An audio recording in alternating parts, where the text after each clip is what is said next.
guilt versus growth. I am Carl. I am an addict, alcoholic. My sobriety is August 22nd, 2014. I am Lindsey. I am an alcoholic, and my sobriety date is September 6th, 2015. This is Soberpod. Soberpod.com. Yeah, Soberpod, keep it authentic, no facades. If it's real, then you know it's ours. Welcome. And Soberpod is a podcast dedicated to the idea that one addict or alcoholic helping another is crucial to building a life in recovery. Join us this season as we have our lovely co-host Lindsey, who wrote a wonderful book, Spirit Vigilante. And then, of course, there you can join us as well because we have this book I did, 366 effing days sober. And as always, stay active, stay sober. That's pretty much my ad-libbing right there. That's how I ad-lib. Perfect. So Lindsey, we are back again, back together again by popular demand. So do you, we were texting throughout the week and kind of looking for more topics and like we do, because when you enjoy doing what we do, that's kind of what you do. You came up with an idea around the idea of relief, or kind of like, and I don't know how to describe it other than like in my book, I pulled up a page that kind of it was very similar, and it was like basically like we get bored in recovery, or and we kind of and whether that's, I don't know if you got 30, 60, 90 days or a year or 10 years, it happens, right? We get bored with this idea in recovery, get bored of recovery, get tired of being sober. And then we look to shake things up, and it's like, and we express that in any number of ways. So what were you thinking when that topic came up for you? I guess I was thinking how of that stillness that comes when you get sober, because for me personally, I changed my lifestyle so radically and I had all of this chaos going on. So then once that quieted down, it almost felt eerie because there wasn't as much excitement. And so that felt like boredom to me. And it felt like every 24 hours was just going to be the same for the rest of my life, and like a death sentence, because drinking was the only way that I could enjoy life. So I guess I was thinking about, as your sobriety strengthens and as this journey continues, finding ways to get relief when you would have sought such relief through drugs and alcohol. Well, so you're speaking my language. Because I don't know about the rest of you, but I am a chaos agent. Like, I love good chaos. Like, there's nothing that feeds my inner teenager more than chaos, and I'm as you can probably guess, just based off the attitudes, right? So in writing my book, I came up with, and I probably talked about it a few times, but this one was from May 21st. So this is what came to mind when you were talking about that in our text, which was, it was May 21st from 366 effing days sober. It reads, "There will be a time when your mind calms down, when the buzz stops buzzing, the voices inside your head no longer contemplate suicide or homicide." Wouldn't that be great? I haven't reached that day yet. I haven't reached that, but I'm still trying. So it will happen quickly or slowly, but it will happen if you continue to do the things everyone suggests in recovery. At least that's what I'm told. There will be days that are full of nothing, the best days of absolute serenity. You will spend hours sitting on your back patio or in your bedroom reading, playing games with your children, or taking long walks in a park to watch the sunset. Boy, it sounds kind of real picturesque, doesn't it? Mm-hmm. You will know peace at some point. And I have known peace, so I can't deny that. Do not confuse the feeling of peace with boredom. This is not complacency, it's comfort. And at times like this, You must strive to remember how badly you desired these moments.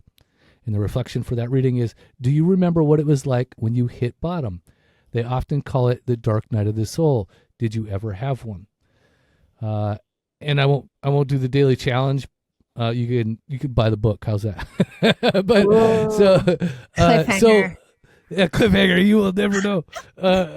So Lindsey, what do you like what do you relate to that boredom initially? Because for me, it was like I didn't know what to do with my hands. When I got sober, a good example was we had gone camping, and I think I was 4 or 5 months sober. It is the first time I was going to go camping in the RV. I got the RV. I do all the little things to get it ready. And in my RV, there's a place for everything, right? There's this is where the firewood goes. This is where the chairs go. And there was always a compartment designated for nothing but beer and alcohol. and so when I went camping at 4 or 5 months, it was a complete empty compartment. Yeah. You know what I mean? I was like, what do I put in it? And we went to the beach is where we went, and we were camping at the beach, and I had this fire, and it started to rain, and I'm like, I started the fire and it started to rain, so I'm just going to stand out here. And it basically just stood at the back of my RV, not knowing what to do, just looking at a fire. I just felt just completely but I felt miserable, right? I'm at the beach. It's this one, you hear the waves and I have a campfire. That should be a real peaceful, enjoyable moment, right? Mm-hmm. But instead, I'm standing there like Charlie Brown, and it's raining. Man, rats. Nobody. I don't like anything about this. You know what I mean? Yeah. It's that kind of weird, thing, and that's I'm confusing peace with boredom because I don't know how to behave, or I don't know how to act, and I'm standing there getting rained on and I'm miserable. So what about you? How did it start to express for you? How did you notice that right away? Well, I didn't have any hobbies, and I didn't know what I liked or what I didn't like. I truly didn't.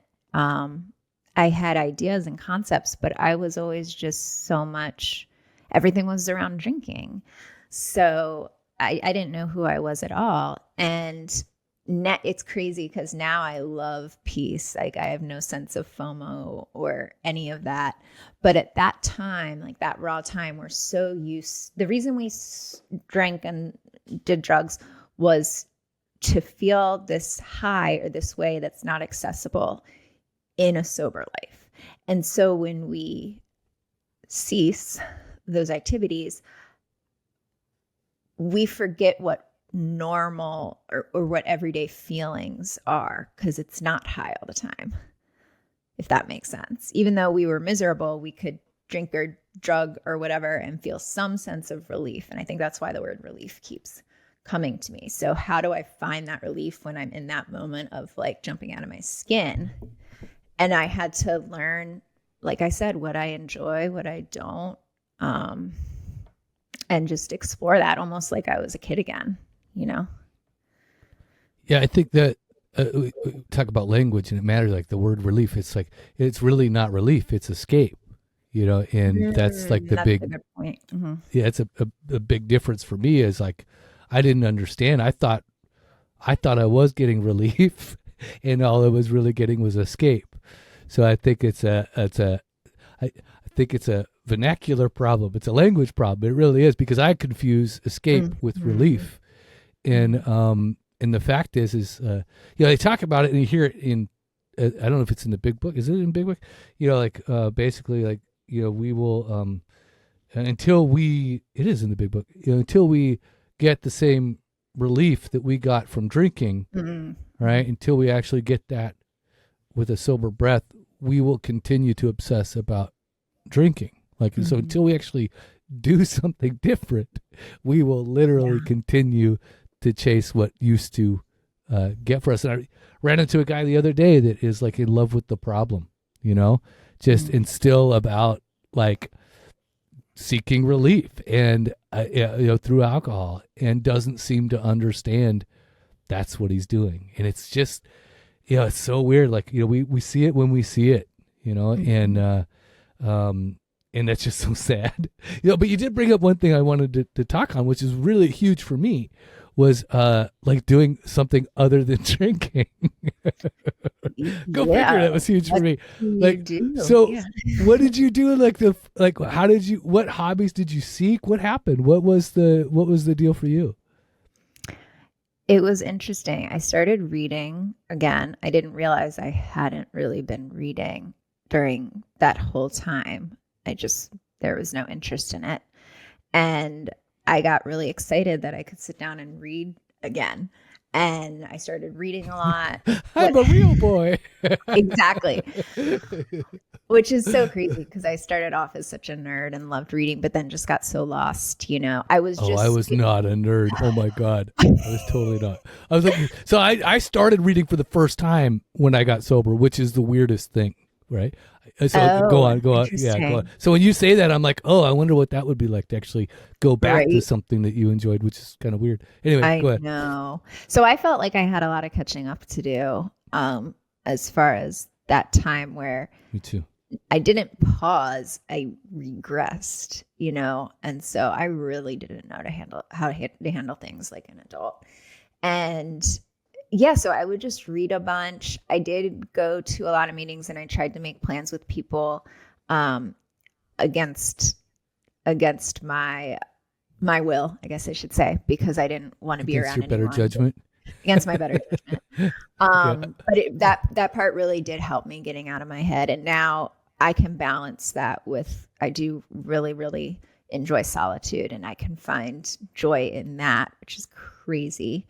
And so I guess for me, it's about finding those ways and letting yourself enjoy things again, because there's also this weird fear around that. And then also getting comfortable in the fact that life isn't going to be comfortable 24/7, nor is it meant to. Yeah, it's it's supposed to be upsetting. Yeah, you're supposed to be especially sobriety. It's supposed to be hard, by the way. Yeah. Because it's like you haven't done it in a long time. Like you said, you felt like you regressed. I really felt like I never woke up. Like I started using when I was 12 years old, and I think when I got sober, at least I felt like I was 16 at the very least. Yeah. I'm maybe like 18 or 20 now. I feel like I'm. Yeah, I'm around there too.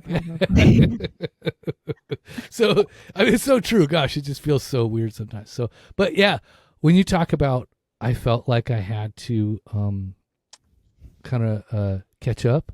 Mm-hmm. It's so weird when you're getting sober initially, and you feel like I missed all the boats. Like I didn't just miss the boat; I missed every single one of them, and I was not paying attention. And suddenly, like the reality of the damage, not only physically, never mind that, but the damage mentally and emotionally it can be overwhelming, and that can also just kind of chase you back into drinking because, once you and God bless you if you could still do it, but I couldn't. Like I couldn't go back to drinking. I like once the veil was kind of pulled back on that stuff. I know. Like I was like, geez, like I couldn't go back, because I was like, how can I go back to drinking knowing that I've caused all of this? Which so it's so weird, and I kind of look at it. Talk about the immaturity. I like to keep my hands busy and to keep my mind occupied. I actually got into small electronics, like microelectronics, like doing like Arduino and stuff. Like, so like they're like these little circuit boards, and you can you program with like a certain language, and like you get like, again, you like make robots and like little stuff like that. And basically I'm literally like, and my wife was like, she teaches 6th grade. She was like, oh, all my students love that stuff. So your inner nerd is now coming out that activated. said you were not as a child. So Yeah, now you yeah. can understand. Yeah. And so it's almost like I had to like kind of go back and just start to like do these other activities. And of course, just like any good alcoholic, I take it to a certain degree. I get really obsessed about it. And then, and I buy all these other like little circuits and all these, cause they have like all these little parts that you can buy with all this stuff. And of course that entertain all my inner, obsessional stuff. And then 6 months later I don't want to do it anymore. Yeah.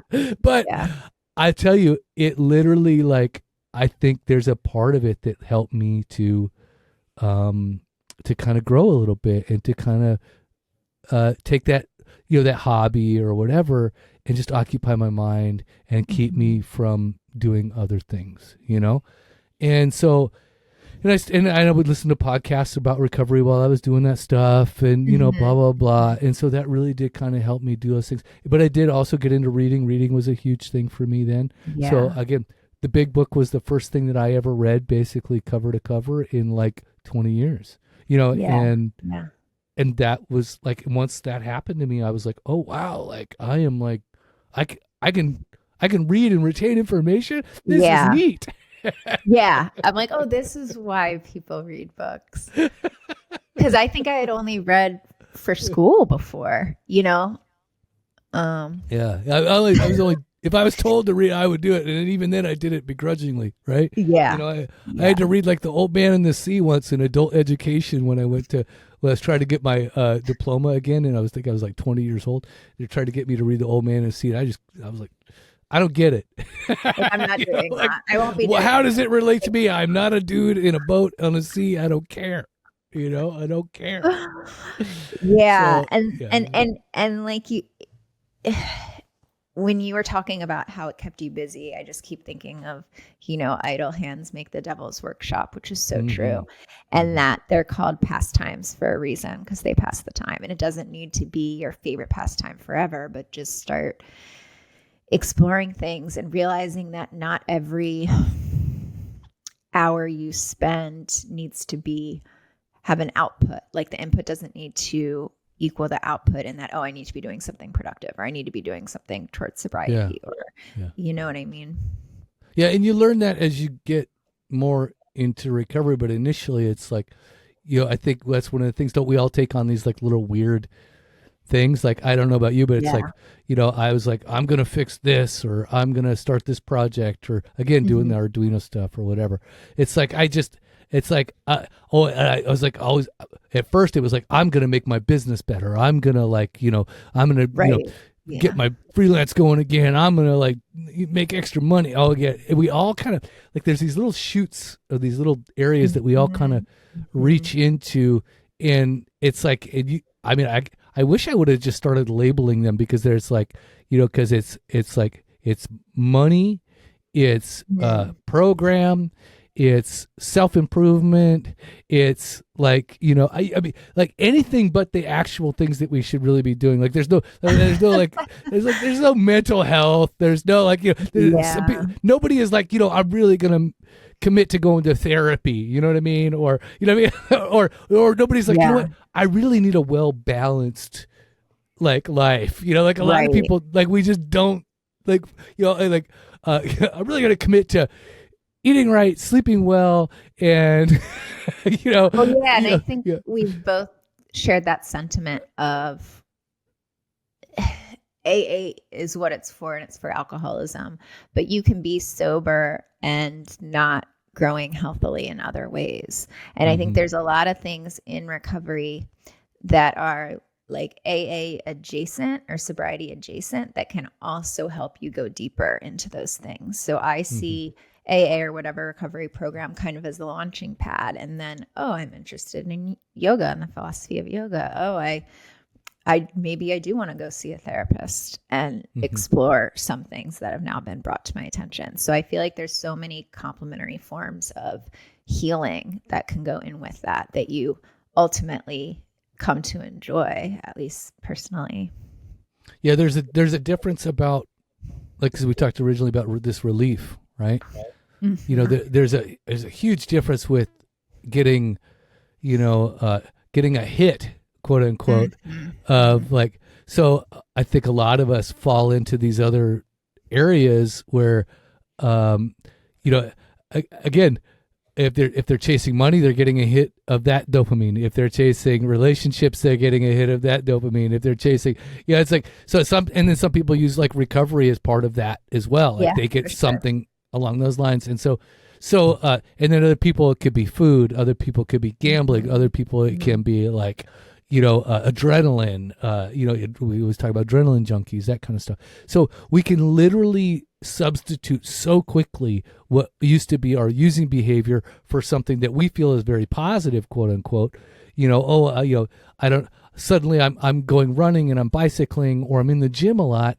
And it's like, well, great. But like, what do are you doing that with a balance, or are you just like, have you just literally like, cause you see them all the time. Like you go into meetings, you see that there's that one dude, like he just, he's like, woke up, said my prayer, went to the gym, it's like, it's like, so, and then that's all he talks about, right? Is going to the gym, and and you see him like, he's on a health kick, and it's like, okay, but like, what about like all this other stuff that we should be doing? Like, what about all these other areas of your life that are not part of your focus? Have you thought about that? And then again, that's just one example. It could be any number of things. People go religion. They do the same thing. Like they go straight down the road of religion. They treat it, and it's without balance. And it just really is about the idea of seeking this relief in these other areas, where you're just exchanging one thing for another at some point and not really addressing some of the deeper issues that might need to be addressed. Yeah. So what do you think about that? Yeah, I mean, everything you're saying, because I think it's some of the things you mentioned are still another form of quote unquote instant gratification. And I think a lot of people make the mistake of going into recovery and falling in love right away. And becomes another, and so I think the question is, because you can start recovery and start going to the gym and have a balance with it. But I guess the question you ask yourself is, am I substituting this for something? Or is this something I'm using to make myself feel better instead of developing a relationship with a higher power, or instead of doing the work that deep down I know will help me stay sober?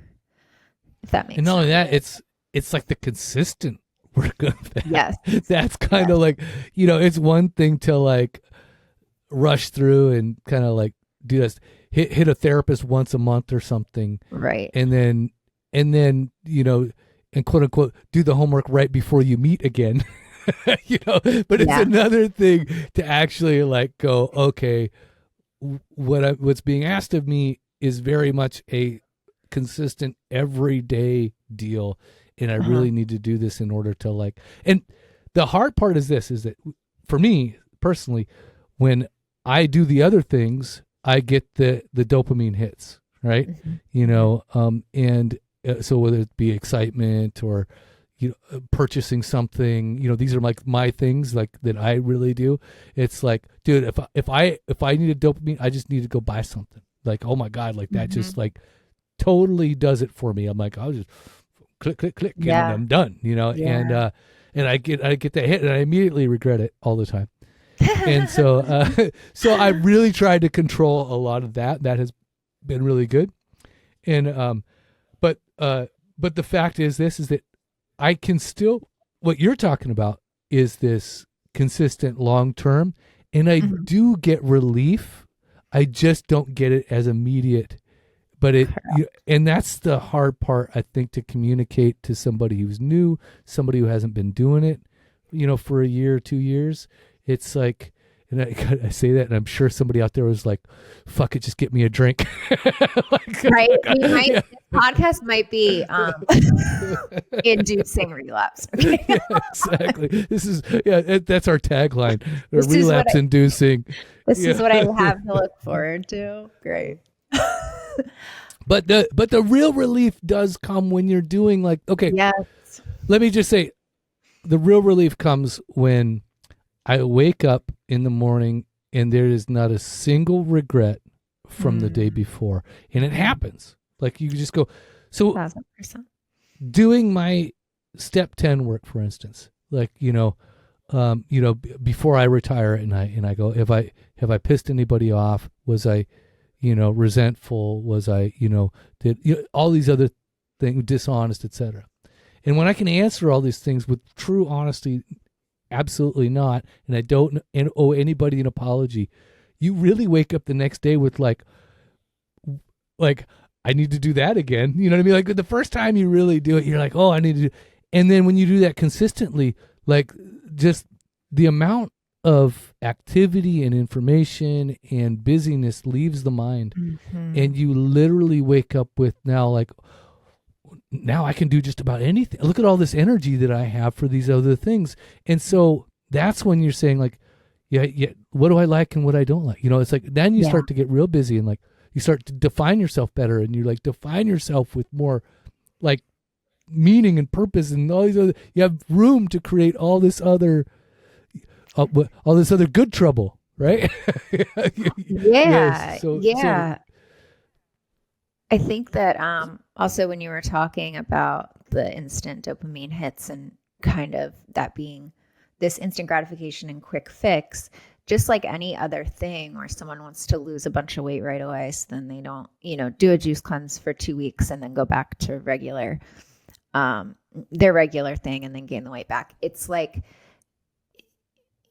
just like anything else, you need to build something that's sustainable and consistent. And that's when it's not sexy stuff, it's not, it's just the everyday little habits that build and then bring you that serenity. Yeah. I think where we're getting to is like, it's so funny. I think I talked to somebody the other day about it, and which was about, if you want a spiritual experience, by all means, go ahead and take the ayahuasca, right? Go ahead, get all into it, right? If you're looking for that and that's your thing, by all means, go ahead. But I'd say if you want a lasting spiritual experience, right, then you must do the work that is built upon that, right? So you're not running down to Costa Rica trying to have a spiritual experience every 3 months. I couldn't afford the plane fare, right? What I really need is I need to build on, I need to be having a spiritual experience with the tools that I have available to me every day that make a consistent, lasting, and, impacting experience. And part of that is what you were talking about, like getting to know yourself, getting to like understand what your likes and dislikes are. Like I didn't know anything about all that stuff, but as I got sober and I had space for that stuff, I was then able to build off that and do that more often. So I started, I picked up, which I always feel is like kind of like my very effeminate Bob Ross side is I picked up watercolor. Like I picked up just drawing and doing watercolor painting and stuff like that. I started to write. I started to journal every day. Those are the types of things I started. More recently, I started going to improv. That was like one of the things, and that's a real play activity, and it's like it's a real playful activity. It's so very creative. But I would have never had the balls or to do anything like that if it wasn't for, I guess, what I've been doing over like the last 10 years, which is building upon that understanding of myself. But I never, you know what I mean? Like I just never, because when you're drinking, like what do? Like I wake up, I shit, shower, shave, I go to work, I resent everything about that process, and then I reward myself immediately as soon as possible. If I'm not drunk at lunch, I'm definitely hitting the bar a couple times on the way home. And then I'm really getting my game on before, so I can pass out and do it all again, right? I you know what I mean? It's like you're so preoccupied. There's no room. There's no space for any amount of growth. You're just really, you're tamped down, Yeah, So, I never would have even wanted to do those things. Like you said, it's not even so much about having the balls to do it. Like I just thought anything that didn't involve drinking was just so lame. I mean, I'd be walking into my cornhole league on Wednesday nights at the Barking Dog, seeing people go to yoga right next door, which is funny. Yeah. They started going there. But I'm like, those freaking losers. Like, I feel so bad for them. Their lives must be so boring walking with their little yoga mats. Like, I'm the champion of the cornhole league. You know, just so twisted. All that to say, I'm the champion of the cornhole league. That's like, yeah. That, imagine putting that on your gravestone. Exactly. Like that's where we were. That's Wednesday nights. Shout out. Wonderful. Yeah. So it would have anything that would have taken me away from my drinking, unless I could do it drinking, then sure, I'll do whatever. But I never would have taken up a hobby just for the sake of it, you know? Mm-hmm. Yeah. And I think that, you know, that we learn a lot from ourselves as we do these other things, you know, yeah. And like I said, we neglected a large part of the human experience and that other people have gotten. And that's a real hard thing to digest as well. Like I felt so far behind. That's why even doing the podcast, it forced me to like get into other areas of understanding, emotionally, feelings, all these other types of things. Psychology. I got a huge interest in psychology. Like I would start taking like Coursera courses, like Psychology 101. And they're like on, you know, and they're like Harvard lectures, and I'm like participating and writing stuff and doing all this. I'm like, who's this guy? Like I was never this dude, you know? And it's so funny. It's like, you talk about like making fun of those people going to yoga. I would do the same thing about somebody going to church or believing in God. Right. I was like, you know, like those fucking fools. They're all, you know, I viewed, if you had any spirituality, quote unquote, I viewed you as the most unintelligent son of a bitch I'd ever come across. And then as soon as I left your presence, I would demean, criticize, whatever. And I would just, you know, I just had no space for that in my life. And the funny thing today is I see the value in that stuff. So it's like, as we talk about growth, it's like, wow, like, you know, it just night and day kind of differences. Like, you know, again, where you like looked at those people going to yoga, it's like, you see the value now, right? Because those people actually had balance in their lives. Those people actually have perspective about what it means to participate and be a human. But yet you just sat there in complete judgment, like, you fucking fools.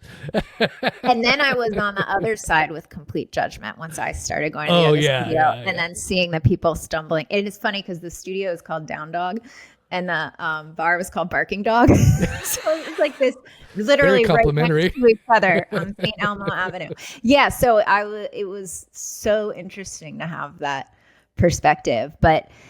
And bars with the drinking, and the reason why I think it's something to get excited about that we now have the world to explore when we're in sobriety is because it's the same. We talk about sobriety being the same thing every day. Bars and drinking, it's the same thing. Nothing's going to happen at a bar that I haven't seen before.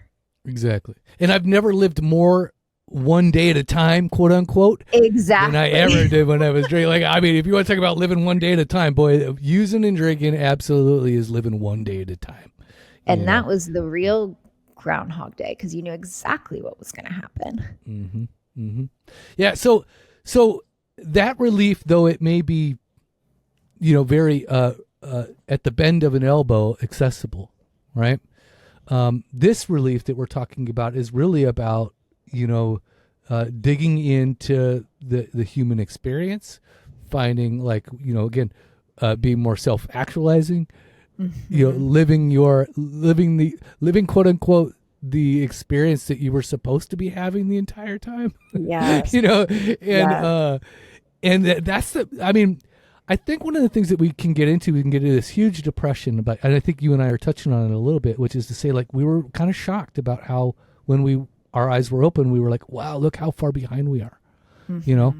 And I want to stress to people listening that it's like, and I know the feeling. So if you're new to sobriety and you're going through that experience, like, just know that too shall pass. If you guys can hear us speak, it's really about, like, we kind of like, it sucked. And there was a lot of tearful drives in my car on the way home from work, and but that pain was necessary in order to kind of get to the other side, to get more motivated about how I'm going to change, or I'm going to capitalize on this newfound freedom, right? So when you can look at this as a blessing and not the curse, or like don't look towards the future versus the past. I came across something the other day, and it really helped, is this thought about guilt versus growth, and I think a lot of my stuff initially when I was sober, I felt very guilty about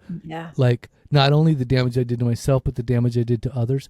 And thank God for the program of AA, because it can really, like the 12-step process, is it can help you kind of find your way out of that guilt. And there's a process for that.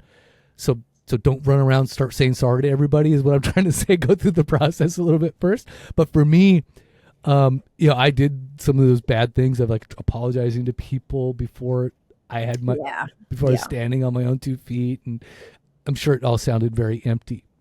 But the idea behind this guilt versus growth is that if I focus on the growth, the guilt will more than likely take care of itself, right? If I'm focused on like the things that I'm doing right now that are very healthy, the things, again, not drinking, connecting with others, going to meetings, picking up new hobbies, like, not losing my shit on just about everybody all the time, not road raging, etc., being able to check myself or pause when agitated or whatever. If I'm looking at those growth areas versus looking at the guilt, it's going to help me focus a little bit more differently. And that's something to really, it's a nice little tool. I love the alliteration as well, guilt and growth. Yeah, and it really kind of helped me to see go ahead. Guilt is a really useless emotion too. And I think it wraps into that morbid reflection and self-pity, because if I'm in guilt rather than growth, which I do like that, I hadn't heard guilt versus growth. I'm in guilt, I'm still thinking about myself. Mm-hmm, mm-hmm. Poor me. I'm so Pour sad. me another drink. Pour me another drink. Yeah. And then growth is, like that positive action to replace it instead of, it's just guilt serves no purpose unless you're looking at it once and learning from that experience and then moving on. But sitting in guilt does nothing for you or anybody else. And so as we get into, I guess, more of it is, so we talk about that relief that comes. So it's on the other side of growth, right? It's like when you're able to look back, like that's where you see a different, more grounded idea of relief and not escape, So it's like I'm able to look back. A lot of times, I don't know. Do you go to therapy, Lindsey? Do you have a therapist? Yes. It's funny. I have a coach as well. Like I have like a coach that I talk to once a week, and one of his bigger tools lately has been, because I've been seeing him for a year now. One of his biggest tools lately is to have me look back. He keeps having me he's like, hey, go back to this time last year. I'm like, oh yeah, okay. Yeah. So I think there's a lot of That's really interesting. Yeah. So he's been trying to point me, and then I also scored lower on my anxiety and depression surveys that I did. Congratulations! And he was really happy about that. Yeah, that's big. That's amazing. Nice. Yeah, so there's that kind of stuff that goes on, but again, that's over a year, and I'm 10 years sober. So it's like, imagine, if you're new to sobriety and you're new to recovery, and you're like, how do I stop the pain? Dude, I don't know if you probably never listened. There was a time when I was arguing with my wife, and I almost said fighting. I have to make sure I'm talking to the right words with the right audience. When I say fighting with my wife, people in this audience think I'm punching my wife. So I have to make sure I'm disagreement with my wife. And we're having one of those disagreements that it's shouting, it's yelling, and it's crying, right? And I was so tired of arguing. I was so just tired, and probably under a year sober, somewhere in there. And I remember leaning against the wall, falling down on my knees with my knee, falling down and my knees hitting my chest, basically. And I'm just kind of squinched up, little fetal position against the wall. And I just looking up at her, and I'm like, I can't do this anymore. Yeah. And she's thinking I'm talking about our marriage, right? Like, I can't do our marriage. She's like, what do you mean this? And I'm thinking, and I can't say it out loud, right? Because it's like, all I'm thinking is, I can't do sobriety anymore. Like, I can't just be here and be sober. Like, I can't do life sober anymore. Like, I can't, not only can I not argue with you, but I can't argue with you and not have the ability to go drink immediately following this argument. Like, you know what I mean? It's like, so that's where I go, like, the difference between that moment and where I am today is just so huge, so far, and so much more about, like, again, that would be escape, right? That's what I want. I want to escape that moment. In this, if we were arguing today, yeah, I want relief, but I know that it comes on the other side of having to deal with life on life's terms, being in a disagreement, learning how to internalize that, not continue the argument. Right. Right. Call somebody. Doing the things necessary. Yeah. Right. Yeah. I have in early recovery, I have no idea how to do any of that, in the moment. I can intellectualize it. I can understand it. I can write the little tools down in my little journal or whatever. But in the moment, I don't know what to do. I got all my solutions are literally exactly that thinking. I can't do this anymore, and I just want to drink and leave this place. That's it. Or kill myself. Yeah. Yeah. Oh yeah. 100. Hell, even today, I still shout that shit out once in a while. Oh, I'm just like, 1,000%. I'm like, I just don't want to feel this way anymore. And I know a really easy solution. That's my fight or flight. Like, flight all the way. No, one-way flight. So I guess part of that is, like, that's where, in this case, there's almost like a real relief versus the old escape. And so, like, the new relief versus old escape, I guess, is kind of the thing. Yeah, that's a really good way of putting it. It's true relief. True. Yeah, very true. Yeah. So, and though it may be harder to acquire, you can't just pour it out into a glass or pour it down your throat. The fact is that when it's earned and it's not initiated by chemical or whatever, I feel it's more stronger and long lasting, and it affects a little deeper. So, that's the encouragement, I think, to others and new to recovery is, like, you keep doing what you're doing and you'll keep getting what you're getting. If you found any relief in recovery, then there is more. Like, what do they always say? The more will be revealed. Yeah. Don't quit before the miracle. Yeah. And don't kill yourself in the first 5 years, or you'd be killing the wrong person. Yeah. That's a really, you told me that. That's a really good one. I like that. Which it was great advice, because I was ready to do that, honestly. Yeah. In the first few years, especially. So I guess, if you were going to wrap this up into a nice little bow of an episode, how would you wrap this up? So, as not to intimidate people who are listening and think that you have to do all of this intellectual work in order to figure out what to do next and how to get this relief, I think staying present, and not to get too metaphysical, but staying present and paying attention and asking for signs and synchronicity, going to meeting. You can never go wrong by going to a meeting. You'll hear exactly what you need to hear in that moment. We're always sending and receiving messages as we need them, looking out, like I said, for signs, and the answers will reveal themselves. So just trying to stay present and listen to those whispers and nudges. That's what I would say. Yeah, I'd say, to sum it up, it's like it's an idea of start small, right? Yeah. Build on your successes. Make sure that you're like you said, that you're listening. And again, I'm really sensitive about it sometimes. Maybe I'm too sensitive. Maybe I shouldn't be. Maybe I should just be like, listen to God, no.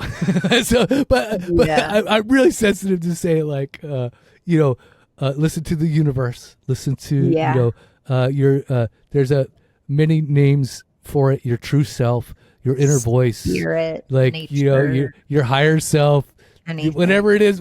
Yeah. There's a message that you will be receiving, and I don't know the vehicle in which it travels. Right.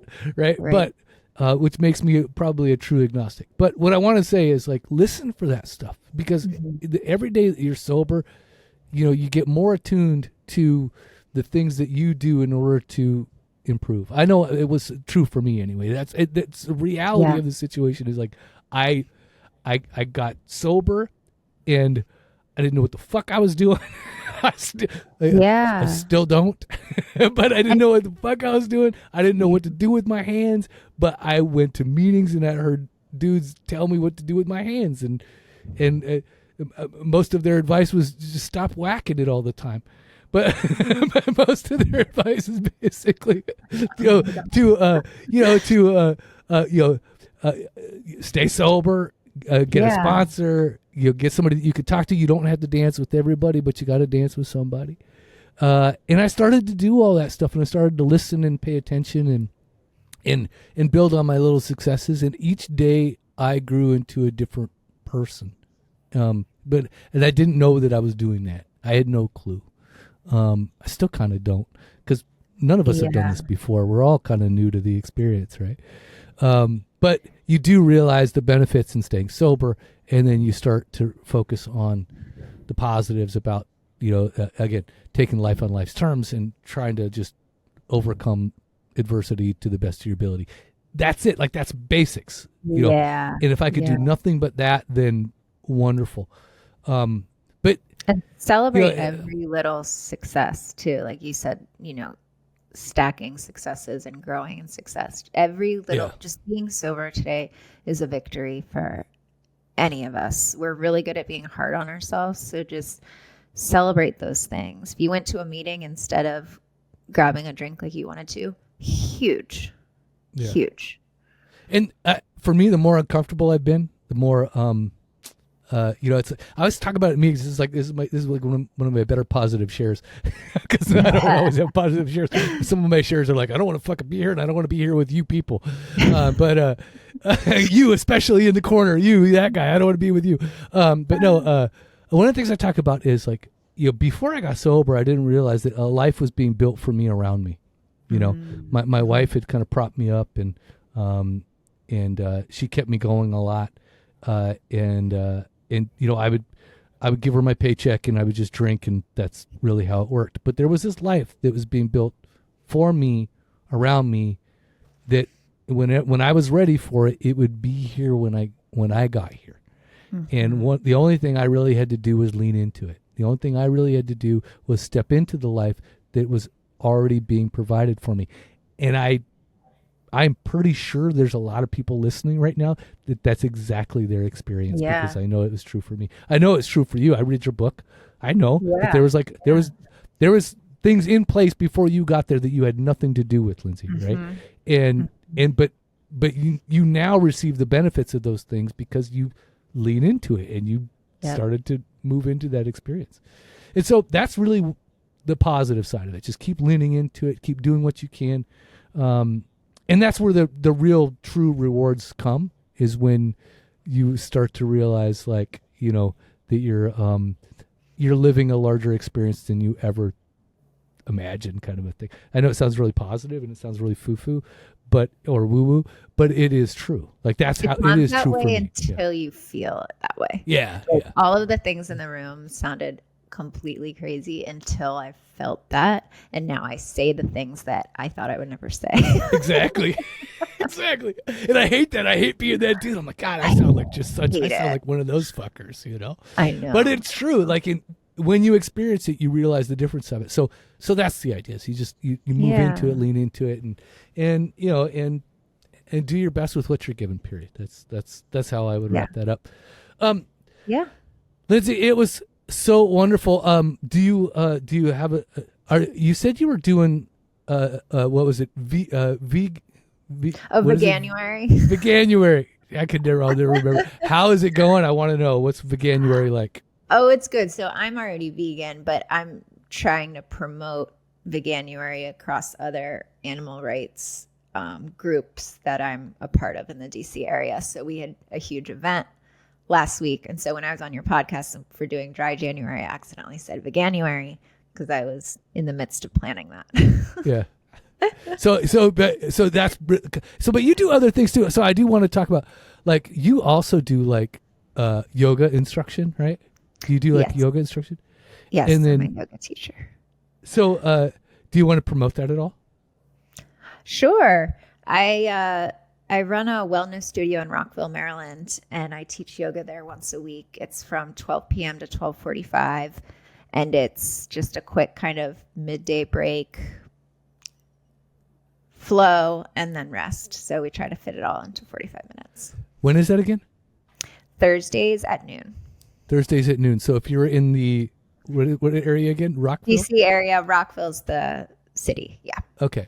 So if you're in Rockville and DC and you have a lunch hour, right? You can make it there. Yeah. Yeah. If you get an hour and a half lunch hour and you don't want to eat lunch. Yeah. So, We're I here. don't know. I'd be like, I don't know if I could do that. You can I'd eat have at your to- desk. yeah. Eat lunch at your Yeah. desk. True, right? You can always snack throughout the day. Some people don't. I mean, I know I never really respected my hour, Right. quote unquote, lunch. I always have an issue with that. So, and then of course, if you want to read all about Lindsey's background and story and her journey into and through recovery, I really highly recommend her book, Spirit Vigilante. So you can go to thespiritvigilante.com and find links to her book and links to her other things that she does in terms of all her other services. So by all means, and then of course follow Lindsey on the Instagrams and all the other good stuff.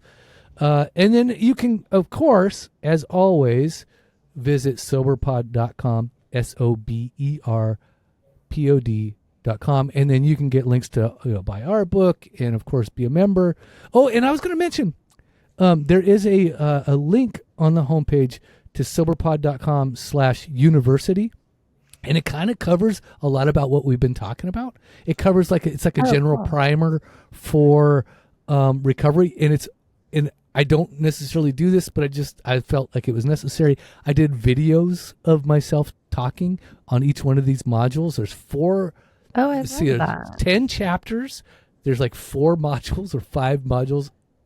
10 modules, 4 little video snippets. They're like 3 and 5 minutes a piece of me just talking about certain things as it relates to recovery. And it really covers the whole process of like getting into recovery, the paths that you might take in recovery. So whether you go to Smart Recovery or AA or I don't know, you want to go to ACA or whatever, talks about like getting a therapist, emotional learnings, nice. other like developing hobbies like we were just talking about.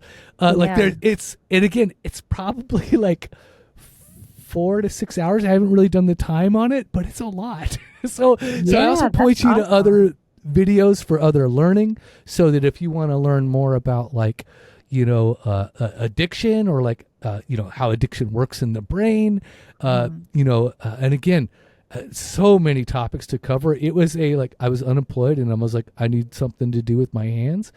And That's amazing. so You're I being actually of service. And at the end you can actually get a certificate that says that you've done Soberpod University. Oh and my you can gosh. so if you open an Acrobat, you can type in your name and then print that out and put that on your wall. That is, I'm definitely getting a Soberpod University diploma. And again, I definitely took. I mean, it took hours to do, obviously, but it was really fun. I think one of the things it really did is it helped me to kind of see like there is a general process for these things. There is like a kind of an overview, and you can choose to do all of it or just parts of it. And that's kind of what I liked about it. Is like it gives you this overview of maybe a potential journey. That's really what it is. So yeah. Good stuff though. Beautiful. Okay. I love it. Yeah, it was, and again, because it has my face on it, I didn't want to put it on there. I really just wanted to do audio, but I had mixed it in with like clip art stuff. It's kind of like, it's almost like stuff you see on YouTube, but whatever. I think you'll enjoy it. Cool. Okay. I'll check that out. Lindsey, what do you tell the kind, wonderful, loving, recovering, beautiful, eccentric people out there? What do you tell them? Keep going and trust your truth. And I say, keep going, but don't forget to wipe when you're done, and stay active and stay sober. See ya. Soberpod.com. Yeah. It was a sight to see them. Breakfast with Sprite and Seagrams. Wrestling with my vices, exercising my demons. My blessings were blocked, so I never got the message. I'm stressing, I'm only 12 steps from an exit. Regret it, because my imperfections were perfected. I ain't run from it, I accept it and rep it. It's a badge to me, good stories come from a tragedy. And when you survive, the glory will come in Act 3. The wait's over, 366 days sober. Morning affirmations that can start the day for you. Use my favorite bookmark for a placeholder. Finish when the day's over. Okay. Yeah, Soberpod, keep it authentic, no facades. If it's real, then you know it's ours. Welcome.